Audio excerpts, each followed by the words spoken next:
안녕하세요. 저는 중간과제 C팀의 최재원입니다.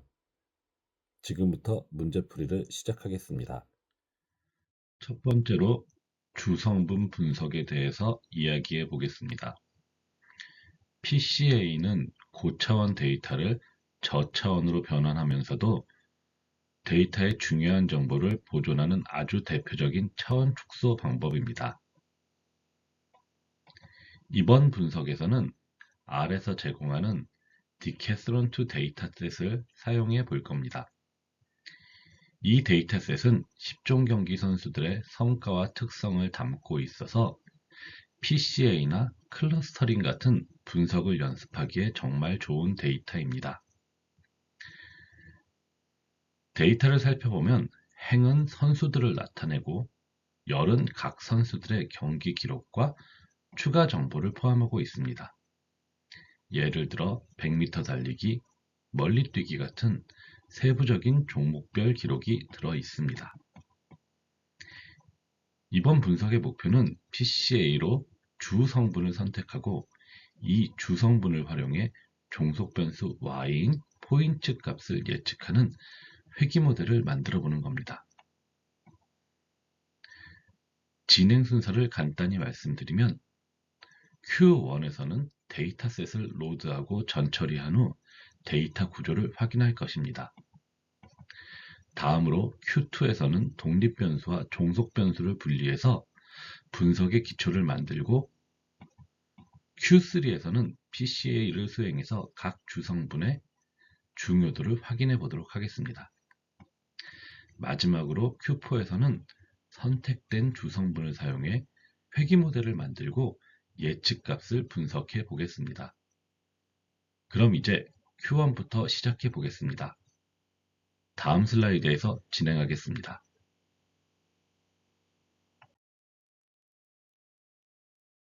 우선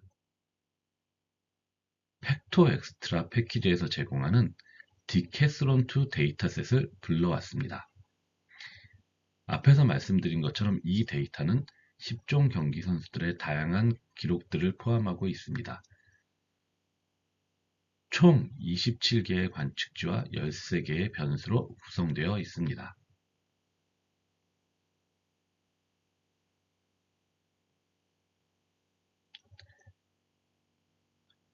하지만 데이터를 회귀 분석에 사용하려면 정리가 필요합니다. 그래서 분석과 크게 관련이 없는 두 변수를 제거합니다. 첫 번째는 단순히 순위만 나타내는 랭크 변수, 두 번째는 대회 개최지를 나타내는 범주형 데이터인 컴페티션 변수입니다. 이 두 변수를 제거함으로써 더 효율적인 데이터셋을 만들었습니다. 결과적으로 27개의 관측지와 11개의 변수로 구성된 새로운 데이터셋을 생성했습니다.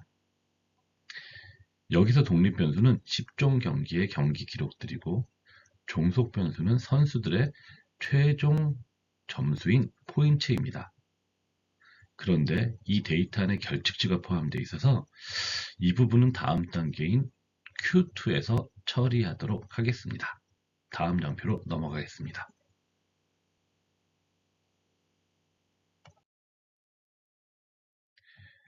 이번 단계에서는 데이터를 분석하기 적합한 형태로 만들기 위해 독립 변수와 종속 변수를 분리하는 작업을 진행하겠습니다. 먼저 데이터를 어떻게 분리했는지 설명드리겠습니다. 독립 변수는 X, 그리고 종속 변수는 Y라는 이름으로 저장했습니다. 이때 데이터 안에 결측값이 있을 수 있기 때문에 na.omit이라는 함수를 사용해서 결측값이 포함된 행을 제거했습니다. 이렇게 하면 분석에 방해가 되는 값들을 깔끔히 정리할 수가 있습니다.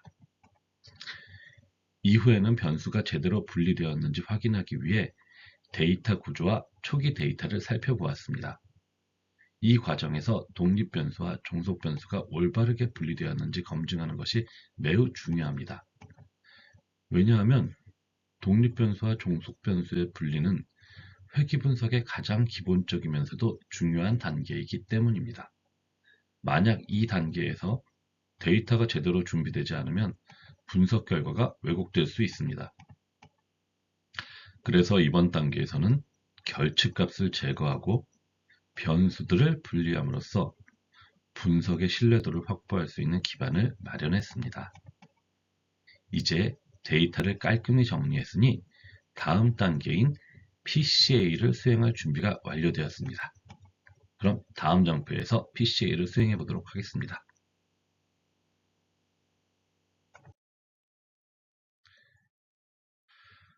세 번째 단계에서는 독립변수에 대해 PCA를 진행하겠습니다.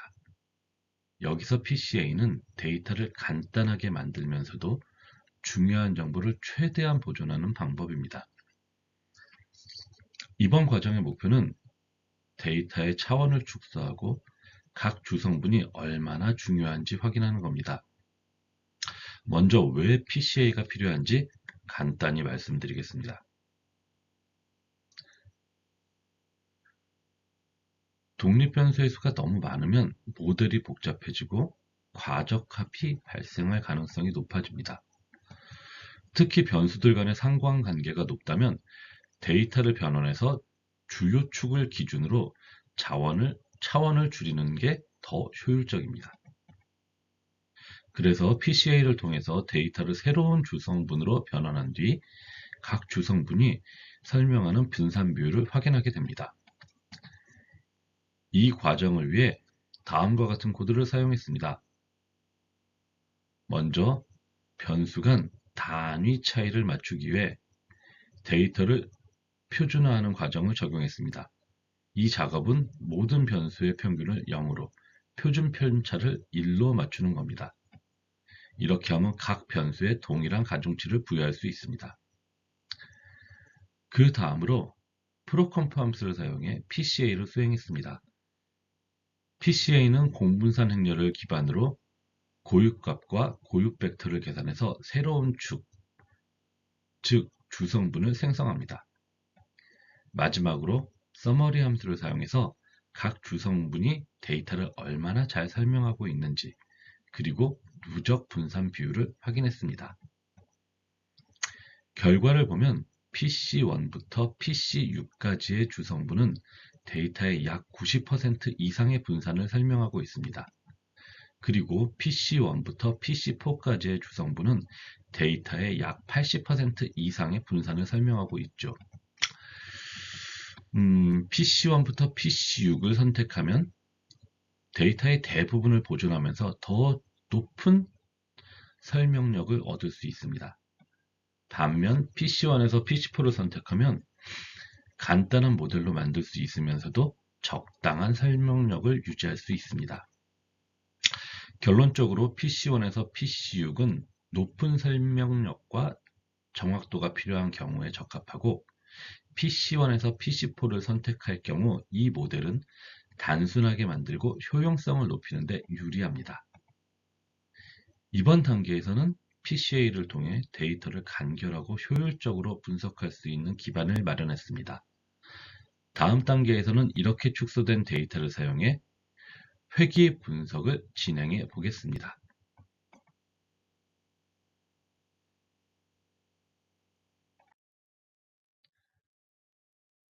이번 단계에서는 PCA로 축소된 데이터를 사용해 회귀 분석을 진행하고 PC1부터 PC6과 PC1에서 PC4 두 가지 주성분을 선택한 기준으로 모델을 비교해 보겠습니다. 먼저 PCA 기반 회귀 분석의 목적부터 말씀드리겠습니다. PCA를 사용하면 데이터의 차원을 줄이면서도 중요한 정보를 유지할 수 있습니다. 이를 통해 모델이 너무 복잡해지는 것을 막고 다중 공선성 문제를 해결할 수 있습니다.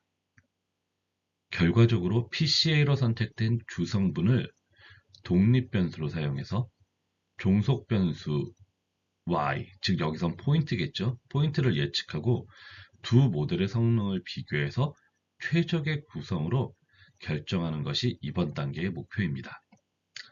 그럼 관련 코드를 실행한 결과를 확인해 보겠습니다. 먼저 PCA로 변환된 독립변수 세트를 생성했습니다.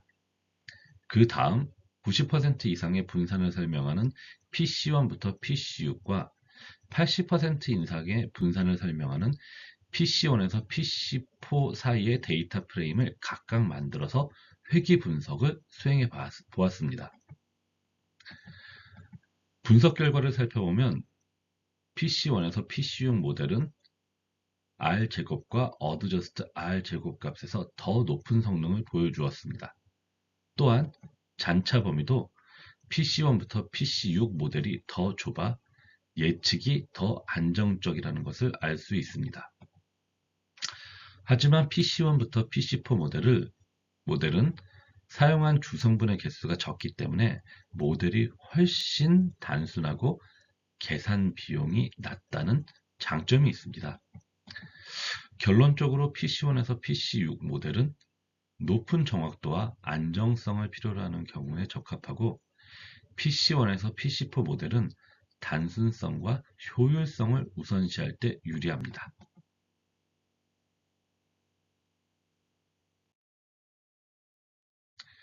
또한 애큐러시 결과를 보면 PC1에서 PC6 모델이 RMSE 측면에서 더 나은 성능을 보여주었습니다. 두 모델의 예측 결과를 시각적으로 비교했을 때도 차이를 알 수 있습니다. 아래 플롯 그래프를 보면 PC1에서 PC6 모델은 실제값과 예측값이 대각선에 가깝게 분포해 있어서 더 높은 정확도를 보여주었습니다. 반면 PC1에서 PC4 모델은 대각선에서 벗어난 데이터가 좀 더 많았고 일부 관측지에서는 상대적으로 큰 오차가 발생했습니다. 이런 차이는 주로 모델의 복잡성과 R제곱, 즉 설명력의 차이에서 기반한 것으로 볼 수 있습니다. 반복해서 말씀드리면 PC1에서 PC6 모델은 높은 설명력과 낮은 오차를 바탕으로 예측 성능이 뛰어나고 복잡한 데이터 분석에 적합합니다. 반면 PC1에서 PC4 모델은 단순한 구조로 계산 효율성이 높지만 예측 성능은 다소 떨어집니다. 그래서 빠르고 간단한 분석이 필요한 경우에 더 적합합니다.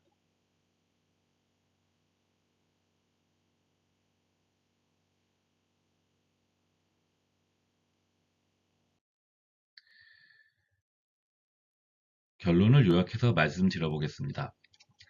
두 모델 중 어떤 걸 선택할지는 분석의 목적과 환경에 따라 달라질 수 있습니다. 각각의 모델 특징을 다음과 같이 표로 정리해 보았습니다. 먼저 설명력과 예측 정확도를 보면 PC1에서 PC6 모델은 R제곱값이 0.9912로 데이터의 약 99.12%를 설명합니다. RMSE 값은 31.36으로 예측 정확도가 더 높습니다. 반면 PC1에서 PC4 모델은 설명력과 정확도가 약간 낮아서 데이터의 약 98.35%를 설명하고 RMSE 값이 43.19로 오차가 상대적으로 더 큽니다. 다음으로 모델 복잡성을 보면 PC1에서 PC6 모델은 6개의 주성분을 사용해서 더 많은 데이터를 설명하지만 복잡성이 증가하고 계산 비용이 더 크게 됩니다. 반면 PC1에서 PC4 모델은 4개의 주성분만 사용하기 때문에 더 간단하고 계산이 효율적이게 됩니다. 잔차 분포를 비교해 보도록 하겠습니다. PC1에서 PC6 모델은 잔차가 마이너스 57.77에서 59.45로 안정적이고 예측 오차가 큰 데이터가 적습니다. 반대로 PC1부터 PC4 모델은 잔차 분포가 더 넓어서 일부 데이터에서 큰 오차가 발생할 가능성이 있습니다. 적합한 사용 상황은 이렇게 정리할 수 있을 것 같습니다. PC1에서 PC6 모델은 높은 정확도와 설명력이 필요한 경우 적합합니다. 예를 들어 의료 데이터 분석, 위험 관리 또는 연구 프로젝트 등에 유용합니다.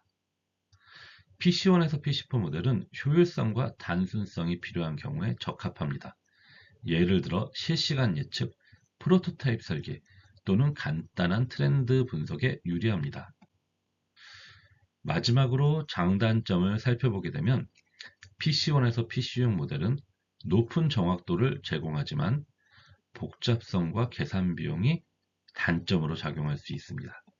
반면 PC1에서 PC4 모델은 단순성과 계산 효율성은 제공하지만 예측 성능이 약간 낮아질 수 있습니다. 결론적으로 두 모델은 각각의 장단점이 있습니다. 정확도가 더 중요한 경우에는 PC1에서 PC용 모델을, 효율성과 단순성이 더 중요한 경우에는 PC1에서 PC4 모델을 선택하는 게 더 적합할 것으로 생각됩니다. 이상으로 PCA 과제풀이를 마치겠습니다. 다음으로는 멀티플 리니어 리그레션 과제를 진행하도록 하겠습니다. 감사합니다. 안녕하세요. 저는 중간과제 C팀 천희정입니다. 지금부터 문제풀이를 시작합니다. 안녕하세요. 오늘 발표에서는 다중회귀 분석, 멀티플 리니어 리그레션을 활용한 문제풀이를 진행할 천희정입니다. 다중회귀 분석은 여러 변수들이 종속 변수에 미치는 영향을 동시에 분석하여 결과를 예측하거나 변수들 간의 관계를 이해하는 데 사용됩니다. 쉽게 말해 결과에 영향을 미치는 여러 요인들을 파악하고 이 요인들이 얼마나 중요한지 알아보는 도구라고 할 수 있습니다. 이번 발표의 주요 목표는 미국 50개 주의 살인율에 영향을 미치는 주요 원인을 분석하고 이를 바탕으로 살인율을 예측할 수 있는 모델을 만드는 것입니다. 이를 위해 아래 내장된 데이터셋인 State X77을 사용합니다. 이 데이터셋에는 각 주의 인구, 소득, 문맹률, 교육 수준 등 다양한 사회적, 경제적 지표가 포함되어 있어 다중회귀 분석에 적합한 구조를 가지고 있습니다. 발표는 주어진 순서에 따라 문제를 풀어가며 최종적으로 살인율을 예측할 수 있는 모델을 구축하는 데 초점을 맞출 것입니다. 또한 소스와 데이터는 개인이 풀이한 것과 AI 툴인 퍼플렉시티 두 가지를 모두 보았습니다. 1번의 세부 문항에서는 R 데이터베이스에 포함되어 있는 State X77 데이터셋을 불러와 해당 데이터셋의 첫 3개의 행을 출력하여 데이터의 구조와 내용을 확인합니다. 위의 소스에 의해 출력된 데이터는 미국의 알라바마, 알래스카, 아리조나의 스테이트별 살인율, 인구, 문맹률, 소득, 서리 발생일수 등의 정보를 보여줍니다. 이렇게 선택된 변수들은 범죄율과 관련된 요인을 분석하는 데 중요한 역할을 합니다. 1번에서 프레임 형식으로 변환된 데이터에서 분석에 필요한 변수들만 골라내어 새로운 데이터 프레임을 정리합니다. 2번의 소스로 다음의 값들이 나왔습니다. 이제 데이터 분석을 해보겠습니다.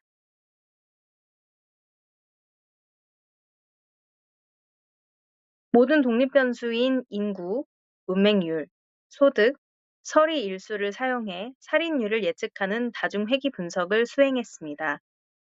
이 코드는 lm 함수를 사용하여 생성하였습니다.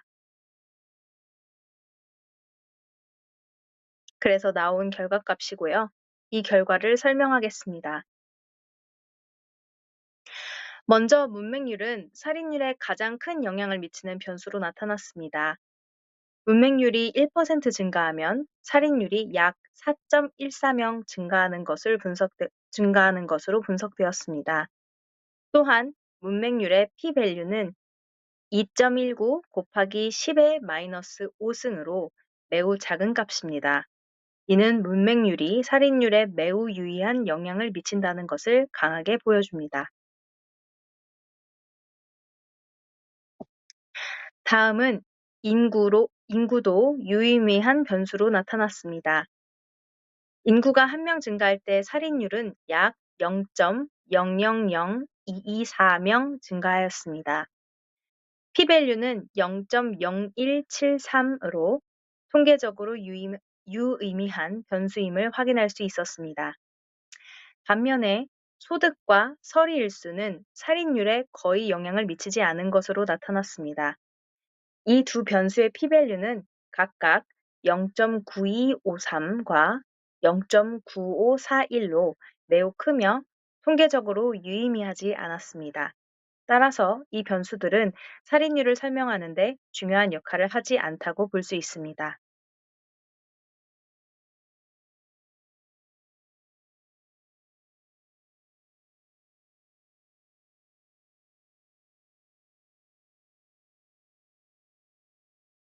첫 번째 모델에서는 모든 변수를 포함했지만 모든 변수가 살인율에 중요한 영향을 미친다고 볼 수 없었습니다.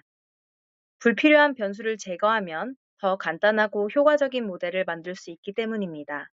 그래서 이번에는 단계적 선택법, 스텝와이즈 메터드를 사용해 보았습니다. 이 방법은 통계적으로 중요하지 않은 변수들을 하나씩 제거하면서 살인율에 영향을 미치는 핵심 변수들만 남기는 과정입니다. 이렇게 하면 어떤 요인이 정말 중요한지 더 명확하게 알 수 있습니다. 또한 단계적 선택법은 모델을 간단하게 만들 뿐만 아니라 과적 합, 데이터에 너무 맞춰진 모델을 막고 결과를 더욱 쉽게 해석할 수 있도록 도와줍니다. 이번 데이터에서는 퍼플렉시티의 값이 잘 나오지 않아 개인의 결과값을 기반으로 설명드리겠습니다. 문제 4번에서는 스텝와이즈 방식을 사용하여 최적의 회귀 모델을 찾았는데요. 이 과정에서 AIC를 기준으로 독립변수를 추가하거나 제거하며 최적화된 모델을 선택했습니다. 초기 모델에서는 모든 독립변수인 인구, 문맹률, 소득, 서리일수를 포함했습니다. 하지만 단계적 선택법을 통해서 AIC 값을 최소화하면서 불필요한 변수들을 제거하였습니다. 첫 번째로는 포레스트가 제거되었고 이유는 소득도 제거되었습니다. 최종적으로 남은 변수는 population과 문맹률이었습니다. 이 두 변수는 살인율에 유의미한 영향을 미치는 주요 원인으로 확인되었습니다.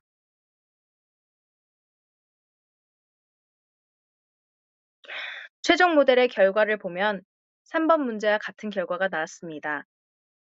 소득과 서리일수는 살인율에 큰 영향을 미치지 않는 것으로 나왔습니다.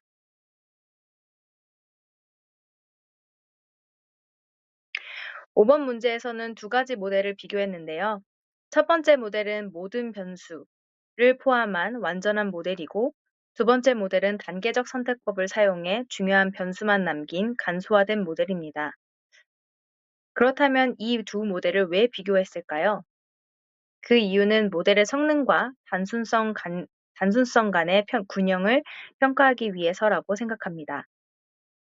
첫 번째 모델은 모든 변수를 포함하여 전체적인 관계를 파악하는 데 유용했고, 예를 들면 문맹률과 인구가 살인에 유의미한 영향을 미친 것을 확인할 수 있었고요. 하지만 소득과 서리일수는 통계적으로 유의미하지 않았고, 이는 모델을 복잡하게 만들 뿐만 아니라 불필요한 변수를 포함하게 되는 결과를 초래했습니다.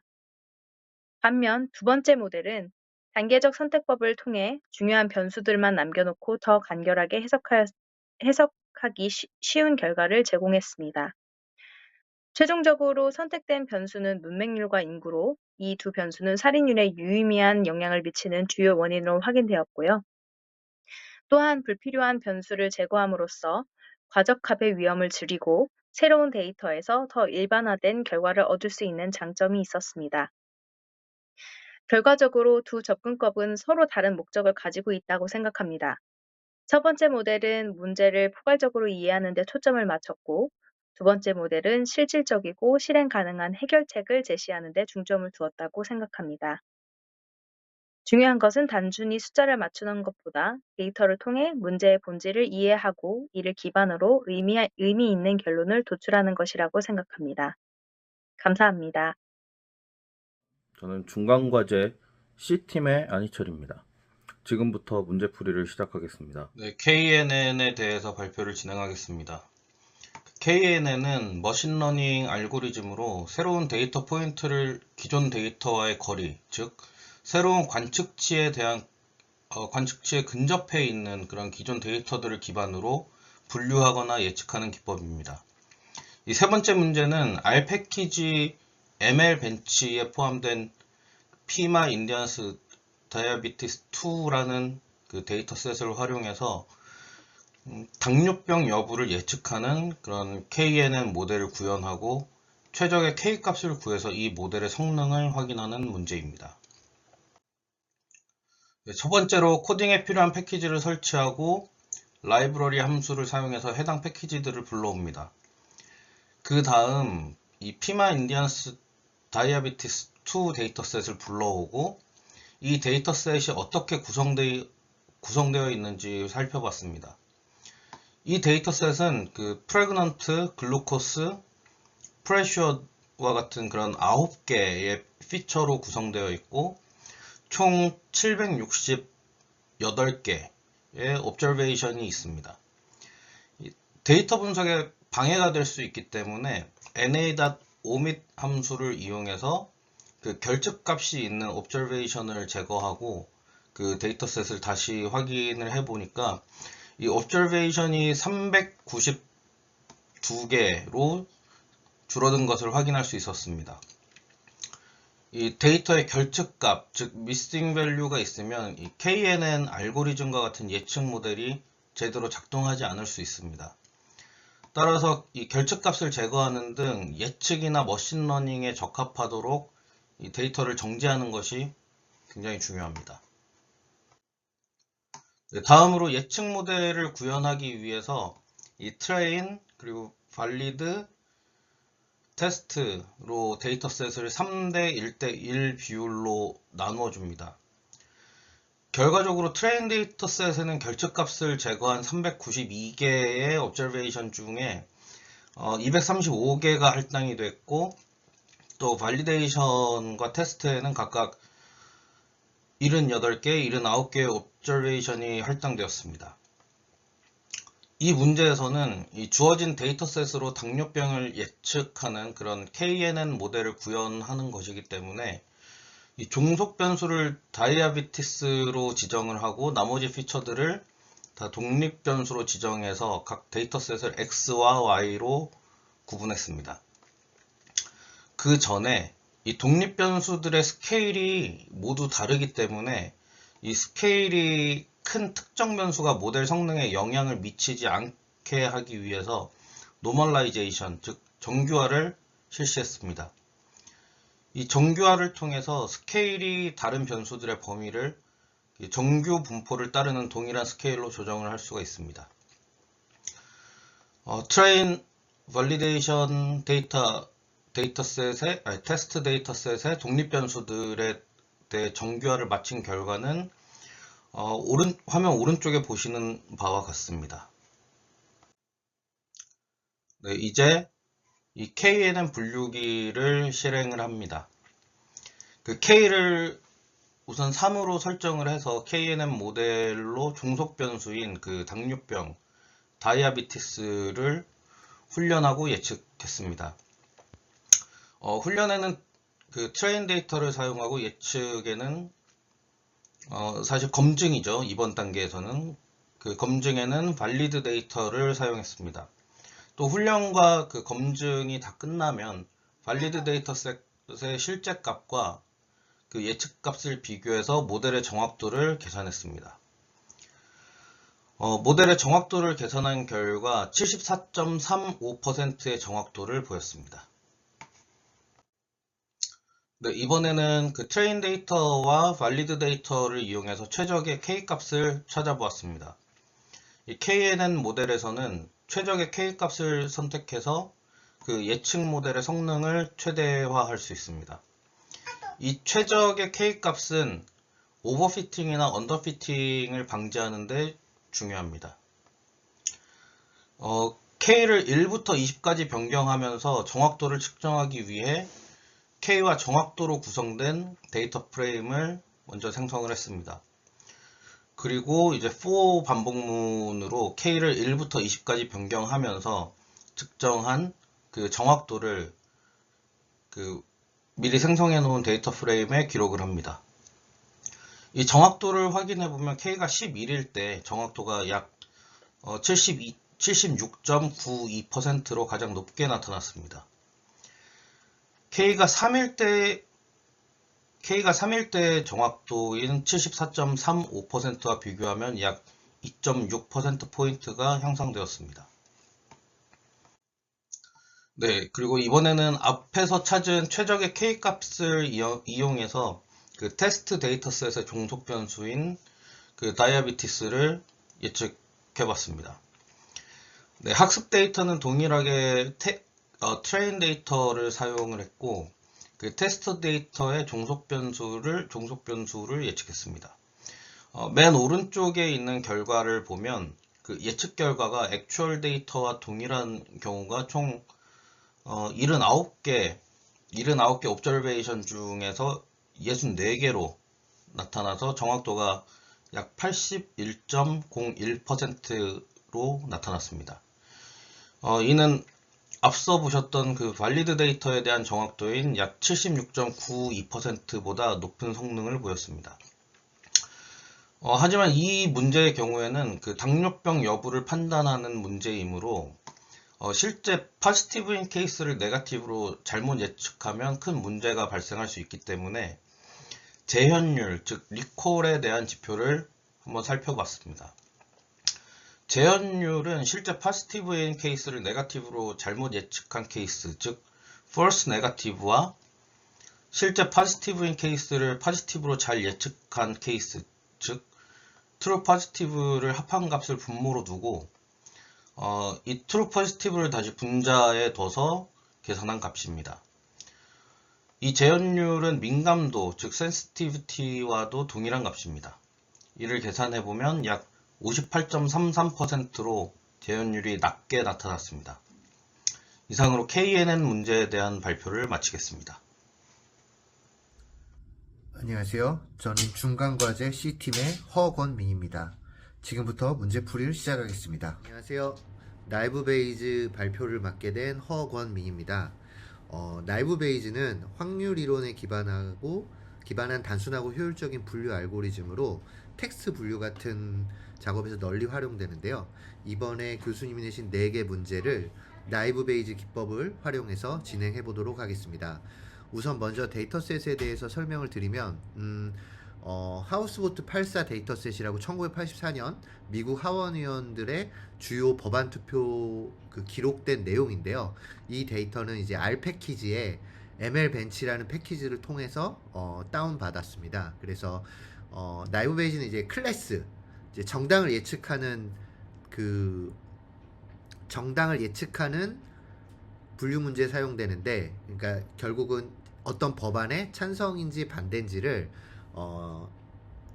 예측하는 분류 알고리즘이라고 이해하시면 됩니다. 예를 들어서 민주당과 공화당이 있는데 찬성인지 반대인지 이런 것들을 예측하는 그런 알고리즘이라고 생각하면 될 것 같고요.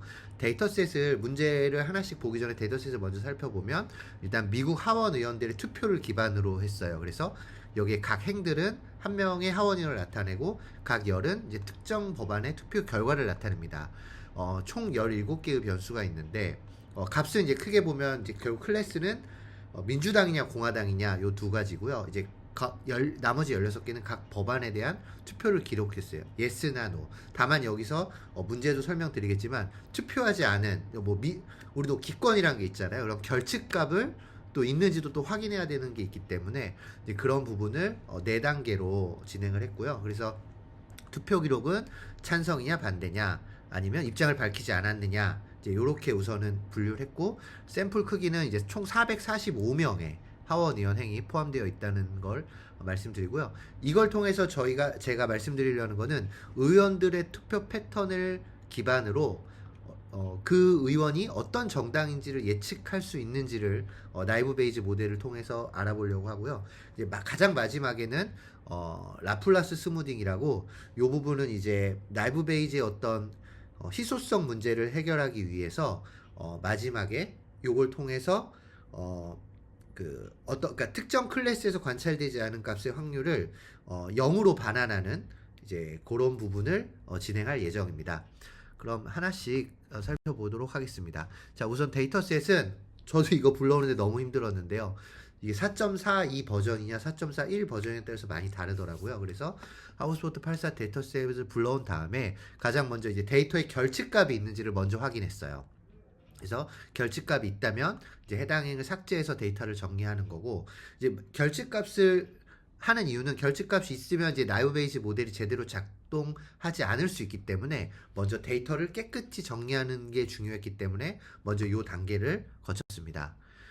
문제는 이제 데이터를 크게 트레인 데이터와 테스트 데이터로 나누는데 비율은 일단 4대1로 설정을 했어요. 그래서 클래스 변수, 아까 말한 민주당이나 공화당 그 기준으로 수행을 했고요. 함수를 사용해서 클래스 비율이 아까 말씀드린 그 비율 4대1 비율이 유지되도록 했습니다. 그래서 층화 추출이란 말이 있는데 저 너무 어렵더라고요. 그래서 층화 추출을 통해 데이터의 클래스 분포를 유지하면서 학습 및 테스트 세트를 나누는 그 작업들을 진행했었습니다. 자, 그럼 문제 해석을 위해서 이제 이 학습 데이터를 사용해 나이브 베이지 모델을 훈련했습니다. 그래서 테스트 데이터를 사용해서 클래스 변수를 예측하고 이제 예측 결과와 실제 값을 비교해서 정확도를 계산하는 겁니다. 그래서 여기 보면 정확도 계산의 코드들이 있는데 나이브 베이지 모델의 기본 성능을 이걸 통해서 평가하고 정확도를 계산했습니다.